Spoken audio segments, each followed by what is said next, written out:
আমার আব্বাই তোরে বিয়ের প্রস্তাব দিছে? কি কষ্ট করে, তোর বয়স আর আমার আব্বার বয়স যায়? আমারও তো সেইটাই কথা, তোর আব্বার সাথে কি আমার বয়সের যায়? এমন বুঝে একটা বেটা কেমনে ভাবলো এগুলা? তুমি আমার জীবনটা নষ্ট করো না।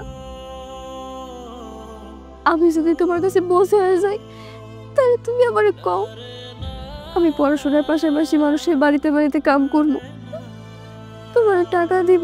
তুমি নাকি ইতিরে বিয়ের প্রস্তাব দিছো? তোর এগুলো কে করলো? যেমন হোক আমি শুনছি।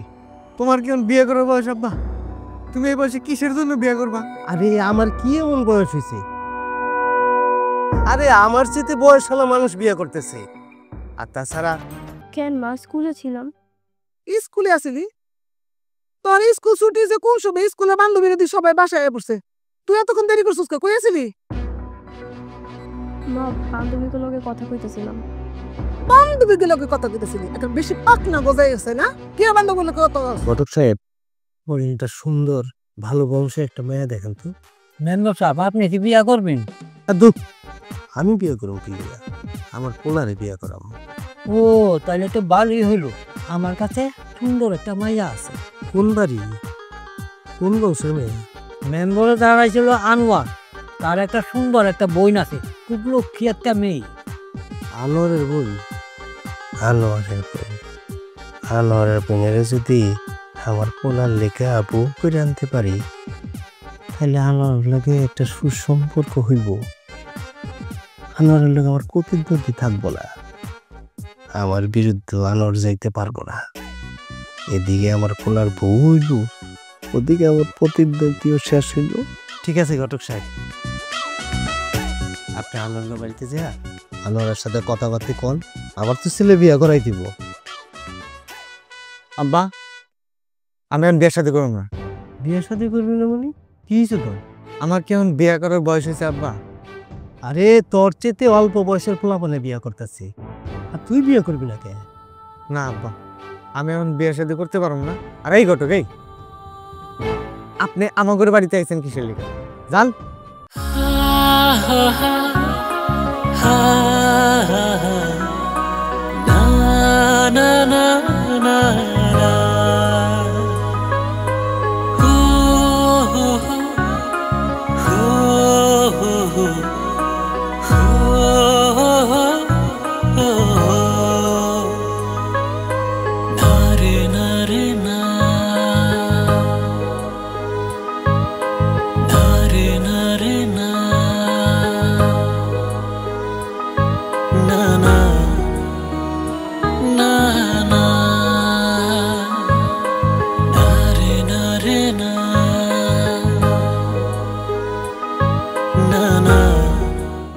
এই, আপনি কি যাইবেন নাকি আমি উঠবো? আমি উঠলে কিন্তু অবস্থা খারাপ হয়ে যাবো, কয়ে দিলাম। না না না বাবা, আমি যাইতেছি। আসসালামু আলাইকুম। ওয়ালাইকুম আসসালাম। আরে তুই ঘটকের সাথে এরকম ব্যবহার করতেছিস? আব্বা, আমার তো বিয়ে শাদীর দরকার নাই। ঘটক এসে আমাদের বাড়িতে কি কাম? দেখ বাবা, আমার তো বয়স হয়ে গেছে, কখন যে কি হয়ে যায় এটা তো বলা যায় না। আর এত বড় একটা বাড়ি, তাছাড়া আমি যদি অসুস্থ হয়ে পড়ি আমার দেখাশোনা তো একজন লোক লাগবো।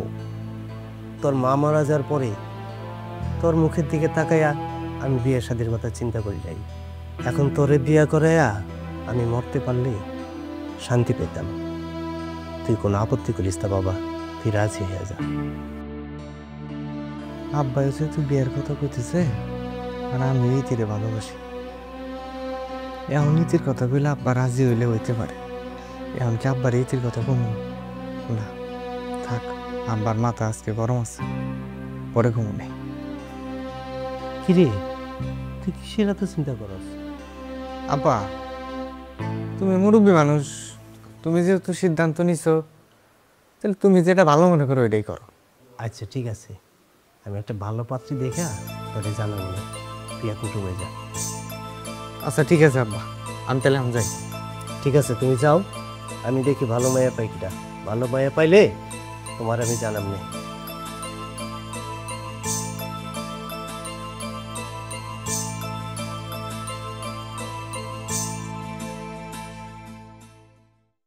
অসম্ভব, এটা কোনো দিনের জন্য সম্ভব না। রমজান আলীর ছেলের সাথে আমার বোনের বিয়ে কোনো দিনের জন্য হইতে পারে না। ওই রমজান আলীর আমি খুব ভালো করে চিনি। আচ্ছা আপনি একটা কথা বলতো, রহিম মিয়া তার নাবালিকা কন্যারে সে পর্যন্ত বিয়ে করতে চায়, এটা কোনো কথা? আপনি বলেন তো। আমার সাফ সাফ কথা, ওই রমজান আলী পোলার সঙ্গে আমার বোনের আমি বিয়ে দিতে চাই না। এটা কান খুলে শুনে রাখেন আপনি। বাবাজি, আপনি মনে ভুল শুনছেন।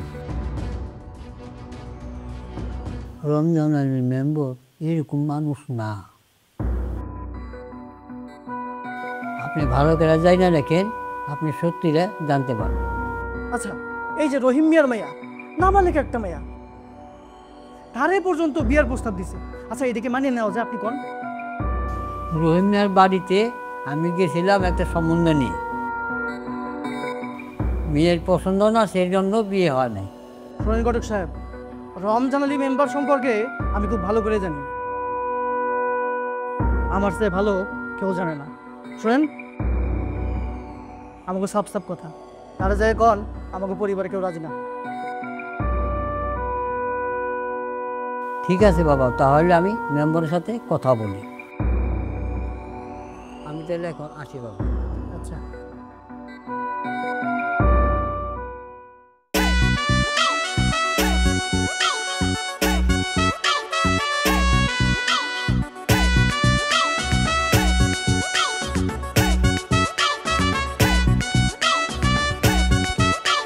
এই বুড়ো, এই তোমার না কইছি আমার বাড়ির আশেপাশে আইবা না, আবার আইছো কেন?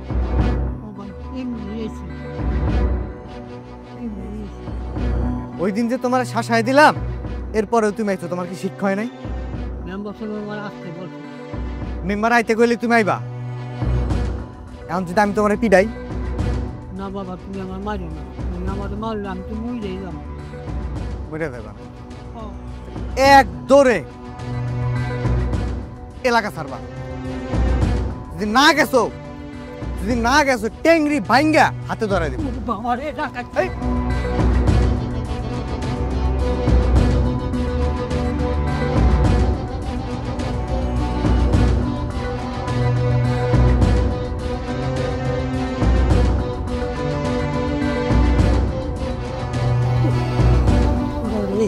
আমি এখন মরে যাবো। গাইদা পোড়া রায় কি দৌড়ানিটা দিছে, কি গাইদা পোড়া পানবে, কি দাপটটা আমার দিছে, আমি তো মরেই গেছিলাম।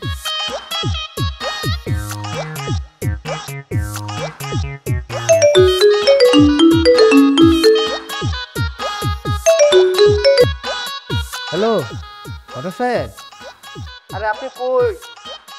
আরে আপনারা কইলাম আমার বাড়িতে আইতে, আপনি তো দেরি করতেছেন কে? আপনি ছেলে আমাদের দাপট দিছে, আমি ডরে 3 রাস্তার মোড়ে আইছি। আচ্ছা ঠিক আছে, আপনি এখানে থাকেন, আমি আইতেছি। আপনি তাড়াতাড়ি আসেন, আমি এখানে দাঁড়াই আছি।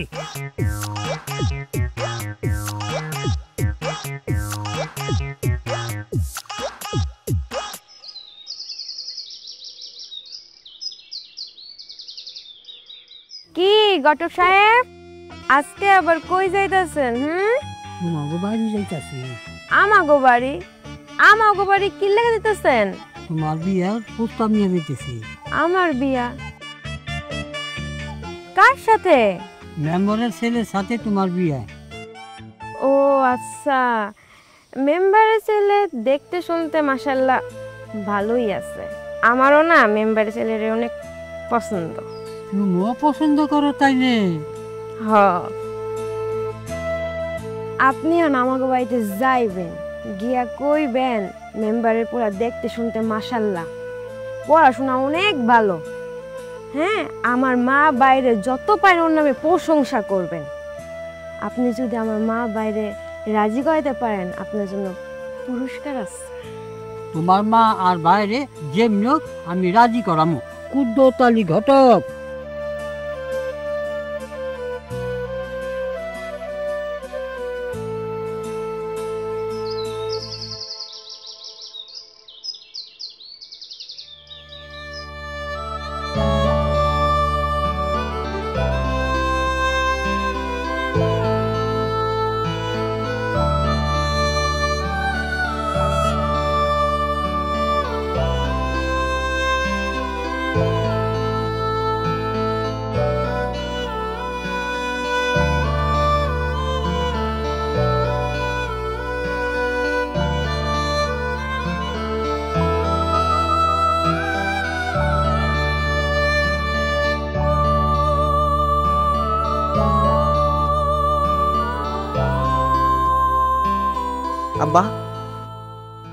কই যেতেছো?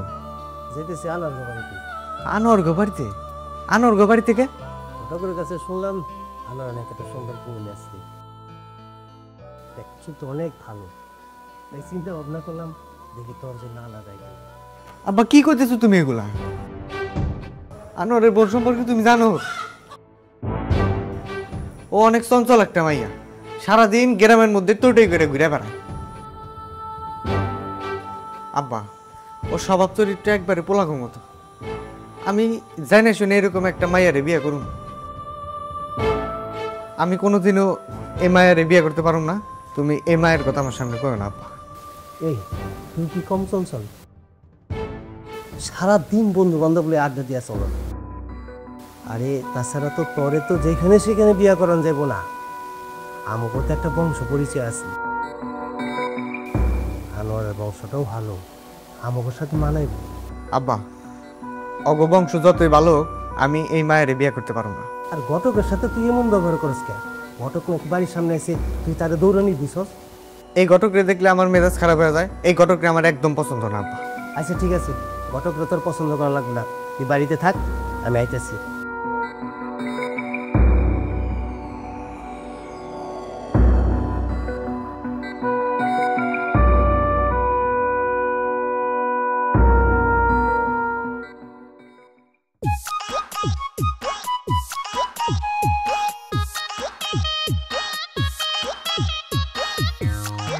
এই ঘটক সাহেব, আপনি এই জায়গাতে রয়েছেন কে? আপনি পুরো আমার যে দাবরানে দিছে, ভয় ছাড়া আমি এখানে দাঁড়াই গেছি। আরে দূর, ওই যে পোলাপন মানুষ, ও আপনার দাবরানি দিছে তাতে খেয়েছে। চলেন তাহলে আনোয়ার বাড়িতে যাই।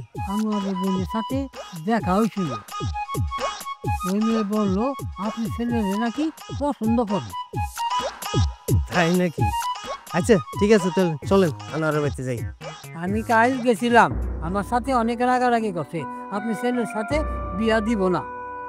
আমার ছেলের সাথে আনোয়ারের বোন বিয়ে দিব না? না। ঠিক আছে ঘটক সাহেব, আপনি যাওয়া লাগবো না, আমি যে আনোয়ারের লগে কথা কই, আমি গেলে হয়তো আনোয়ার রাজি হইতে পারে। আপনি বাড়িতে যান।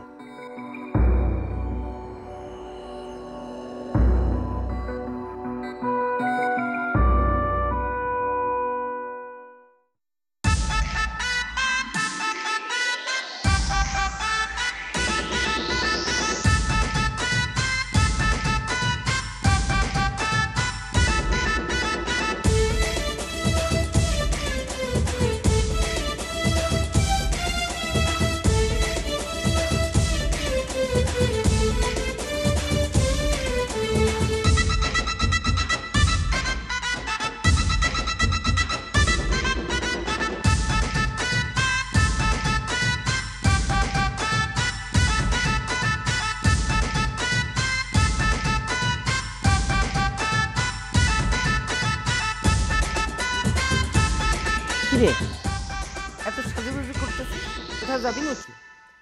না মা, কোথাও যাব না, এমনি সাজুগুজু করতেছি। এমনিতে কেউ এত সাজুগুজু করে? পড়াশোনার নাম নেই, সারাদিন খালি টই টই করে ঘুরে বেড়ানো। এই তোর মতো এত বড় একটা ডাঙ্গর মাইয়া, আমার তো একটু রান্না বান্নার কাজে সহযোগিতা করতে পারোস, তা না কইরা খালি এলাকার মধ্যে টই টই করে ঘুরে বেড়ায়। তোরা যে বিয়া দিমু, তোর শ্বশুর বাড়ির লোকজন কি কইব? শ্বশুর বাড়ি যখন যাইবি তখন তো তারা জানবো তুই কোনো কাম কাজ পারিস না, তখন আমার মান সম্মান থাকবো, কইব যে মা কিছুই শিখায়নি। শোন, মন দিয়ে একটু পড়াশোনা কর, এই সাজুগুজু বন্ধ কর। তোকে নিয়ে আমাকে অনেক স্বপ্ন, সে স্বপ্ন নষ্ট করে দিস না।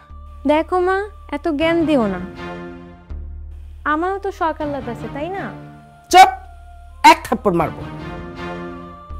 খালি বড়দের মুখে মুখে তর্ক করে।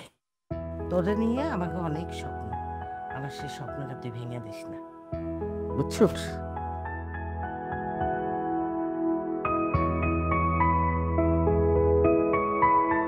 দেখ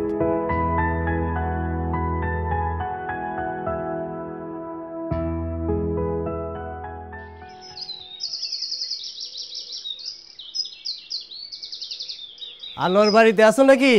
আনোয়ার, আনোয়ার, আসসালামু আলাইকুম। ওয়ালাইকুম আসসালাম। আনোয়ার মনে হয় এখনো আমার উপরে রেগে আছো। আরে মেম্বার সাহেব সালাম কি ব্যাপার? ওয়ালাইকুম সালাম। তা হঠাৎ করে এই সকাল সকাল আমাকে বাড়িতে কি ব্যাপার? এর আগে তো ঘটক পাঠাইছিলাম, ঘটক ফিরাই দিছেন, তাই ভাবলাম যে আমি নিচে যাইয়া আপনাদের সাথে কথা বলি। এই সব কথা তো বাইরে দাঁড়িয়ে বলা যায় না। তা আহেন, ঘরের ভিতরে আসেন।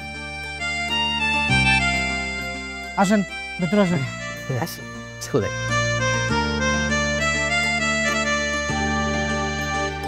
আসেন ভিতরে আসেন, বসেন।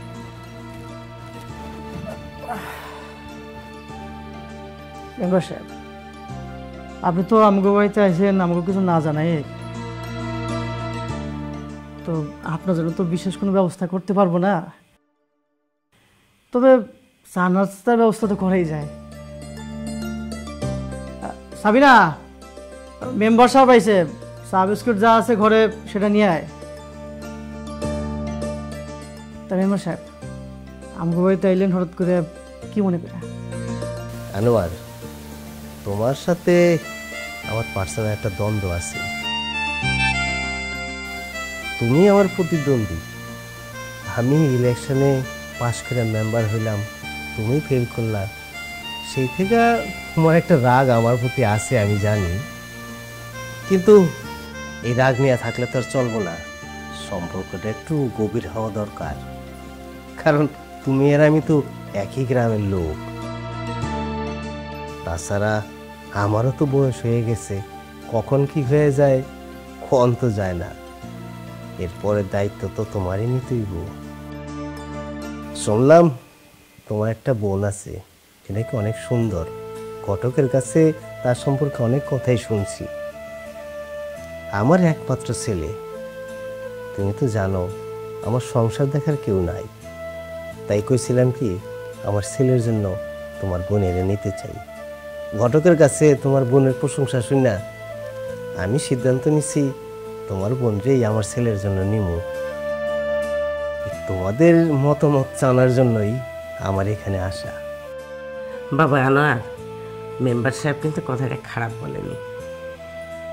হিংসা রেশারেশি এগুলো রেখে কি লাভ? তাছাড়া উনি এত কষ্ট করে একটা প্রস্তাব নিয়ে আসছে, আমার মনে হয় ওনার এই প্রস্তাবটা আমাদের মেনে নেওয়া উচিত। আর মেয়ে যদি রাজি থাকে, পৃথিবীর কোনো বাধাই তাদেরকে আটকে রাখতে পারে না। আঙ্কেল, আমি রাকিব পছন্দ করলে কি হইব? রাকিব একদম আমার পাত্তাই দেয় না, সহ্যই করতে পারে না। আরে একবার বিয়ে হইতে দাও, বিয়ের পরে দেখবে সব ঠিক হয়ে গেছে। রাকিব ভাইয়া, কেমন আছো? ভালো আছি, তুই কেমন আছিস? আমিও ভালো আছি। তুই ড্যাং ড্যাং করে কই থেকে এলি? একটু ঘুরতে গেছিলাম।